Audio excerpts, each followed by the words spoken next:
नमस्कार मित्रांनो, स्वागत आहे तुमचं अजित जाधव टॉक्स या यूट्यूब चॅनलवरती। मित्रांनो, आपण आजच्या व्हिडिओमध्ये संविधानातील अतिमहत्त्वाचे प्रश्नोत्तरे पाहणार आहोत। तर मित्रांनो, व्हिडिओ आवडला तर नक्कीच लाईक करा, शेअर करा आणि चॅनलला सबस्क्राईब करायला विसरू नका।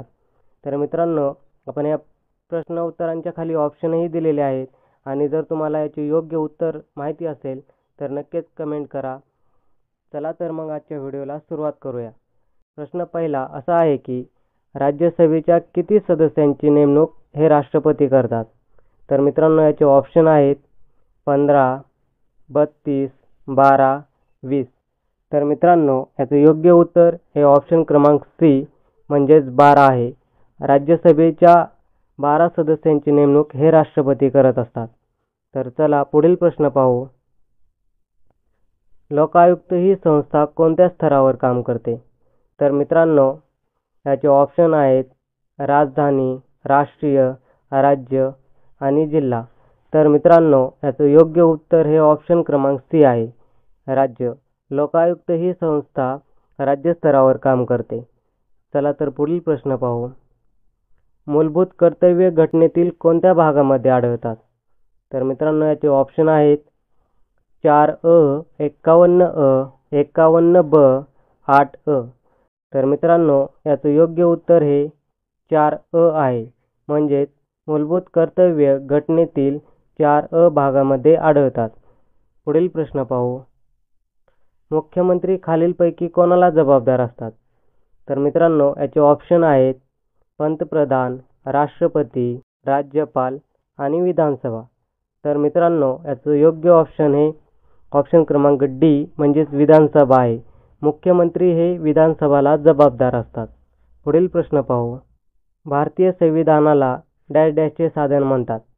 तर मित्रांनो, याचं ऑप्शन आहे मूलभूत हक्क, सामाजिक परिवर्तन, लोकशाही, राज्यकारभार। तर मित्रांनो, याचं योग्य उत्तर हे लोकशाही म्हणजेच ऑप्शन क्रमांक सी आहे। भारतीय संविधानाला लोकशाहीचे साधन म्हणतात। तर पुढील प्रश्न पाहू। महाराष्ट्रातील स्थानिक स्वराज्य संस्थांच्या निवडणुका घेण्याचे अधिकार कोणास आहेत? तर मित्रांनो, याचे ऑप्शन आहेत मुख्य कार्यकारी अधिकारी, राज्य निवडणूक आयोग, जिल्हा परिषद आणि जिल्हाधिकारी। तर मित्रांनो, याचं योग्य उत्तर हे ऑप्शन क्रमांक बी म्हणजे राज्य निवडणूक आयोगास महाराष्ट्रातील स्थानिक स्वराज्य संस्थांच्या निवडणुका घेण्याचे अधिकार असतात। तर पुढील प्रश्न पाहू। राष्ट्रध्वजाच्या लांबीचे रुंदीशी कोणते प्रमाण आहे? तर मित्रांनो, याचं ऑप्शन आहेत 4:5, 2:3, 3:3 आणि 3:2।